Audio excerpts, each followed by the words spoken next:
Hello दोस्तों, आप सभी का स्वागत है आपके अपनी YouTube channel MKS teaching point में। साथियों, बात करेंगे चयनित बीएड मामले पर सुप्रीम कोर्ट में जो सुनवाई हुई उसका निष्कर्ष क्या है, क्या महत्वपूर्ण तथ्यों पर चर्चा हुई है कोर्ट में, और क्या आगे आने वाली सुनवाई में स्थिति रह सकती है बीएड को लेकर के, डीएड को लेकर के।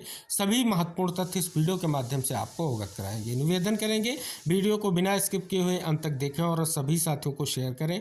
जो साथी चैनल पर पहली बार विजिट कर रहे हैं तो कृपया चैनल को सब्सक्राइब करके बेल आइकन प्रेस कर लें। जैसा कि साथियों बात करें बीएड वर्सेस बीटीसी का जो मैटर है, ये राजस्थान उच्च न्यायालय ने 2021 में एक महत्वपूर्ण जो है जजमेंट दिया, फैसला लिया, जिसमें स्पष्ट किया गया कि प्राथमिक शिक्षक भर्ती में बीएड एलिजिबल जो है कहीं ना कहीं स्पष्ट रूप से क्वालिफिकेशन नहीं है। इसके बाद ये मामला सुप्रीम कोर्ट गया और सुप्रीम कोर्ट में जो है स्पष्ट तौर पर लंबी सुनवाई के बाद मामले को निस्तारित किया गया और एक बड़ा जजमेंट निकल कर आया, जिसमें जो अधिसूचना बीएड अभ्यर्थियों को प्राथमिक शिक्षक भर्ती में सम्मिलित करने को लेकर के एनसीटी ने जारी की थी 2018 में, उसे भी रद्द किया गया और प्राथमिक शिक्षक भर्ती में बीएड को एलिजिबल नहीं माना गया। ये जजमेंट 11 अगस्त 2023 को आया। अब साथियों यहाँ पर 2018 की अधिसूचना रद्द हो जाने के कारण एक मुद्दा और बना, वो बना स्पष्ट तौर पर डीएलएड साथी जो थे उन्होंने लगातार प्रयास किया और प्रत्येक राज्य के हाईकोर्ट में उन्होंने केस किया इस उद्देश्य से कि जिस अधिसूचना के अधीन बीएड को जो है प्राथमिक शिक्षक भर्ती में मौका दिया गया था, अंततः वो जो है सुप्रीम कोर्ट ने उसको रद्द कर दिया है। तो अब जो बीएड डिग्री धारक चयनित हुए हैं उनके स्थान पर कहीं ना कहीं उनका चयन होना चाहिए। तो इस उद्देश्य से कई सारे राज्यों में और कई सारे हाई कोर्ट्स में ये मामले पेंडिंग हैं। जैसा कि आप सभी को हम बता दें, कुछ राज्यों से इसका निस्तारण भी हो चुका है। जैसे आप सभी को बिहार का ले लें तो 22,000 जो है शिक्षकों को जो है हाई कोर्ट ने बाहर किया है। उत्तराखंड में भी निर्णय आ चुका है। छत्तीसगढ़ में जो है आर्डर अभी अभी रिजर्व हुआ है और स्पष्ट तौर पर इसके अलावा अगर बात करें तो वेस्ट बंगाल में भी निर्णय हुआ है और पंजाब है और कई सारे राज्य हैं जिसमें यूपी भी सम्मिलित है। अब साथियों यहाँ पर हम बात कर लें, ये मामला जो गया है सुप्रीम कोर्ट में, जिस पर कल महत्वपूर्ण बहस हुई है स्पेशल बेंच में, तो साथियों ये मामला जो है मध्य प्रदेश सरकार के माध्यम से जो है सुप्रीम कोर्ट में किया गया है। कारण क्या है? क्योंकि मध्य प्रदेश में आप सभी को अवगत करा दें एक महत्वपूर्ण शिक्षक भर्ती है, जिसको लेकर के आप सभी का ये मामला जो है स्पष्ट तौर पर सुप्रीम कोर्ट गया है। और उस मामले की अगर हम बात कर लें तो हाई कोर्ट में जो है फाइनल सुनवाई को लेकर के कहीं ना कहीं आर्गुमेंट हो रहे हैं। लेकिन साथियों बात कर लें, यहाँ पर सरकार ने एक बड़ा फैसला लिया और सबसे पहले स्पष्ट किया कि ट्रांसफ़र पिटीशन लगाई कि इस केस को सुप्रीम कोर्ट से डिसाइड किया जाए। उसके बाद जो है ये क्लेरिफिकेशन लगाया गया सरकार के माध्यम से और बीएड चयनित जो थे उनके लिए ये मामला निस्तारित हो सुप्रीम कोर्ट से, ऐसी कहीं ना कहीं स्थिति स्पष्ट करने को लेकर के प्रयास किया गया। उनका प्रयास सार्थक भी रहा। 2 तारीख को सुनवाई हुई और मामले को स्पेशल बेंच के पास भेजा गया।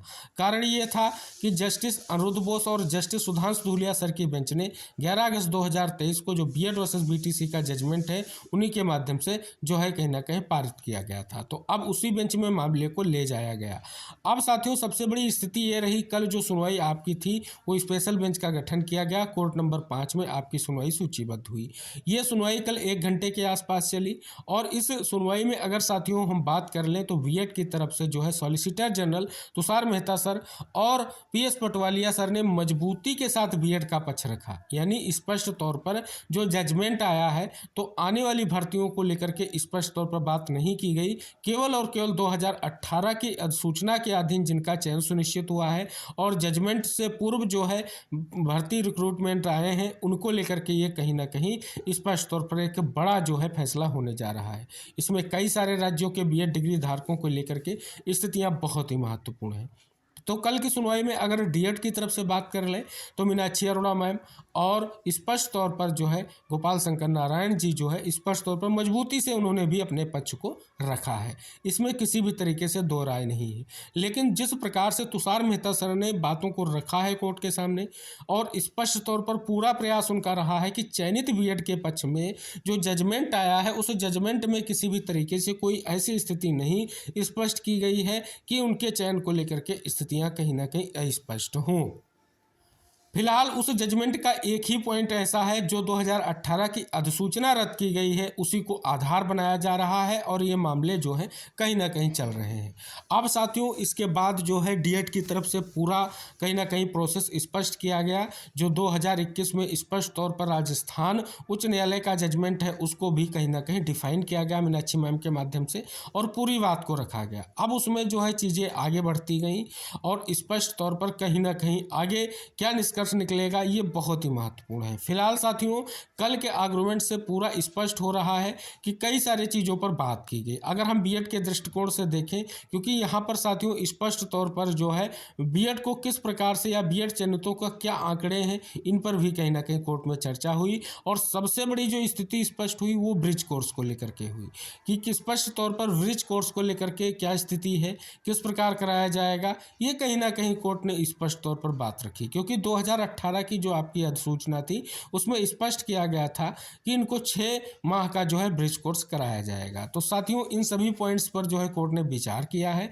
स्पेशली बीएड को लेकर के ब्रिज कोर्स की भी बात की गई है कि स्पष्ट तौर पर ब्रिज कोर्स कराने की स्थितियों पर क्या आगे निर्णय होगा, क्या आर्गुमेंट रखे जाएंगे, ये बहुत ही महत्वपूर्ण है। फिलहाल अगर कल की हम बात कर लें तो साथियों स्पष्ट तौर पर एक बड़ी सुनवाई देखने को मिली और तुषार मेहता सर के अपीयरेंस की जो है मजबूत स्थिति देखने को मिली कि स्पष्ट तौर पर जो प्रयास किया गया है बीएड चयनितों के लिए उसका जो है आधार कल देखने को मिला और तथ्य जिस प्रकार से कोर्ट के सामने रखे गए हैं वो देखने को मिले कि आखिर बीएड को लेकर के भी कहीं ना कहीं एक बार फिर से स्थितियां जो है स्पष्ट हो रही हैं। चयनितों के लिए स्थिति जल्द क्लियर हो ऐसा कहीं ना कहीं प्रयास किया जा रहा है और पूरी स्थिति यही है कि solicitor general Tushar Mehta sir का स्पष्ट रुख यही था कि जो है चयनितों को लेकर के जो है निर्णय लिया जाए, क्योंकि यहाँ पर आने वाली भर्ती को लेकर के बात नहीं की जा रही। उन्होंने बार बार ये बोला है कि आने वाली भर्तियों में जो आदेश है वो तो लागू रहेगा, लेकिन जो 2018 की अधिसूचना के बाद 11 अगस्त 2023 से पहले जिनका चयन सुनिश्चित हुआ है उन पर स्थिति स्पष्ट होनी चाहिए। अब साथियों यहाँ पर स्पष्ट तौर पर जो पूरा प्रयास था वो कहीं ना कहीं बहुत ही महत्वपूर्ण था और स्पष्ट तौर पर ब्रिज कोर्स की जो बात सामने निकल कर आई है क्या उस पर एक बड़ा निष्कर्ष निकलेगा, क्या ब्रिज कोर्स की स्थितियां स्पष्ट होंगी, ये कहीं ना कहीं अभी तक जो है सवाल बना हुआ है और इस पर ही कहीं ना कहीं पॉइंट्स निकल कर आ रहे हैं। कई सारे बात की गई हैं बीएड को लेकर के, कई सारी चीज़ें रखी गई हैं कोर्ट के सामने, वो सारी चीज़ें हमने आपको पहले भी बता रखी हैं कि जो भी अभी तक जो है स्पष्ट तौर पर बीएड के माध्यम से याचिकाएँ की गई हैं उनकी भी जो है बात स्पष्ट तौर पर मीनाक्षी मैम ने की कि ये याचिकाएँ की गई हैं, स्पेशल बेंच के माध्यम से भी सुनवाई हुई है, लेकिन उनका जो है निस्तारण इसी प्रकार से हुआ है। लेकिन साथियों स्पष्ट कर दें तो यहाँ पर बीएड के लिए जो ब्रिज कोर्स का पॉइंट्स उठाया गया है ये बहुत ही महत्वपूर्ण है और स्पष्ट तौर पर यह कहीं ना कहीं निष्कर्ष निकलना भी जरूरी है कि 2018 की जो अधिसूचना के अधीन कितने जो है अभ्यर्थियों का चयन सुनिश्चित हुआ है जो बीएड डिग्री धारक हैं और उनके ब्रिज कोर्स को लेकर के क्या आगे स्थितियां हैं, क्या सरकार ने स्थितियां स्पष्ट की हैं, क्योंकि अधिसूचना में स्पष्ट किया गया था ब्रिज कोर्स कराया जाएगा। ये ब्रिज कोर्स किस प्रकार कराया जाएगा, ये ऑनलाइन कराया जाएगा, ऑफलाइन कराया जाएगा, ये सारी चीज़ें जो है स्पष्ट तौर पर आगे जो आपकी सुनवाई है उसमें स्पष्ट करते हुए एक बड़े निष्कर्ष की स्थिति देखी जा रही है। बात कर लें साथियों तो यहाँ पर जो है किसी भी राज्य के चयनित बीएड हों, अगर वो जजमेंट से पहले उनका चयन सुनिश्चित हुआ है तो कहीं ना कहीं बहुत सारी चीज़ें कोर्ट के सामने रखी गई हैं।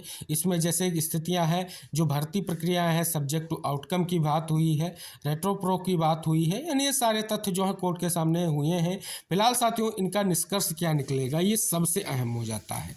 अब साथियों अगली सुनवाई आप सभी को पता है 1 अप्रैल को लग चुकी है और ये स्पष्ट तौर पर 2 बजे से जो है फिर से सुनवाई इसी बेंच में होगी जो आपकी जस्टिस अनिरुद्ध बोस और जस्टिस सुधांशु धूलिया सर की बेंच में होगी। तो यहाँ पर साथियों स्पष्ट कर दें, आपने देखा कि प्रयास सभी का भरपूर रहा है, चाहे वो डीएड की तरफ से अगर बात करें एडवोकेट पैनल की और बीएड की तरफ से अगर बात करें, प्रयास पूरा रहा है और प्रयास स्पष्ट रहा है। फिलहाल अगर बात करें अभी की सुनवाई का कोई भी निष्कर्ष नहीं है। जो पॉइंट्स उठाए गए हैं अगर बीएड के दृष्टिकोण से देखें तो वो भी महत्वपूर्ण है। क्या उन पॉइंट्स पे चल करके बीएड चयनितों के लिए कुछ राहें आसान हो सकती हैं या बीएड को लेकर के स्थितियां क्लियर हो सकती हैं। दूसरी तरफ स्पष्ट तौर पर कहीं ना कहीं जो निष्कर्ष निकल कर आया है, जो जजमेंट आया है, उसकी स्थितियों पर ये लगातार प्रयास किया जा रहा है।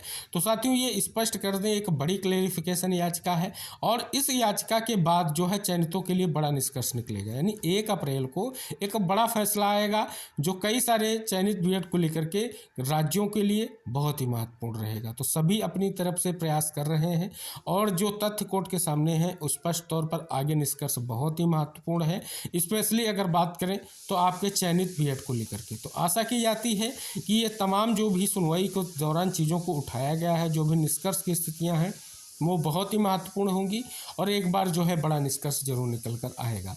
फिलहाल साथियों जो कल की सुनवाई हुई उससे किसी भी तरीके से कोई भी जो है स्पष्ट तौर पर कहीं ना कहीं स्थितियां जो है स्पष्ट नहीं हुई हैं। केवल और केवल सभी ने अपनी बातों को रखा है, तथ्यों को रखा है। बीएड वालों ने बीएड का पक्ष रखने का पूरा प्रयास किया है और डीएड की तरफ से पूरा प्रयास रहा है।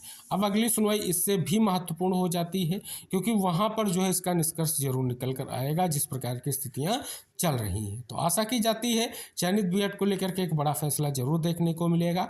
अकेले इसका मध्य प्रदेश जो है भर्ती को लेकर के स्थिति नहीं होगी।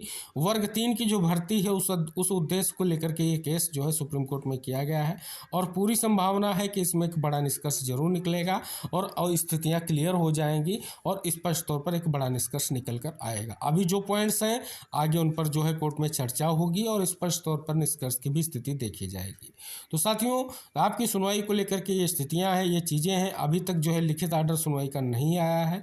सुनवाई के बाद लिखित आर्डर आने पर स्पष्ट होगा कि आखिर कोर्ट की तरफ से और क्या स्थितियां स्पष्ट की गई हैं।